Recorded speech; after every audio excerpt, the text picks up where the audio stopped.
నమస్తే my YouTube channel Yashwant. ఈ double decker bus మన వైజాగ్లో కొత్తగా లాంచ్ చేశారు. ఈ మంత్ 29th మన సీఎం నారా చంద్రబాబు నాయుడు గారు ఓపెనింగ్ చేశారు. మన వైజాగ్కి మొత్తం 2 డబల్ డెక్కర్ బస్సులు ఉన్నాయి ప్రస్తుతానికి.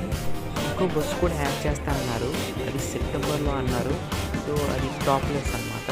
మనం ఇప్పుడు బస్ టికెట్ ప్రైస్ చూద్దాం. అండ్ అడల్ట్స్కి 250 అండ్ చిల్డ్రన్స్కి 100 రూపీస్ ఉంది. సో ఇది మార్నింగ్ 8 o'clockకి ఆర్కే బీచ్ నుంచి స్టార్ట్ అయ్యి ఎన్సెట్ తొట్టపూడి బీచ్ మధ్యలో చాలా ప్లేసెస్ కవర్ చేస్తుంది. మనకి ఇంకో బస్సు ఉంది కదా, ఆ బస్సు ఒక 1 hour or 2 hours గ్యాప్లో వస్తుంది. ఈ బస్సు టికెట్ ఆ బస్సుకి చెల్తుంది, ఆ బస్సుకి ఈ బస్సుకి చెల్తుంది అనమాట. అంటే అన్నిటికీ సిమిలర్ టికెట్సే. సో ఈ బస్సులో దిగేసినా ఆ బస్సు క్యాచ్ చేయవచ్చు. సో ప్రాబ్లమ్ ఏమి ఉండదు అన్నారు. సో ఫ్యూచర్లో ఇంకా పెంచవచ్చు.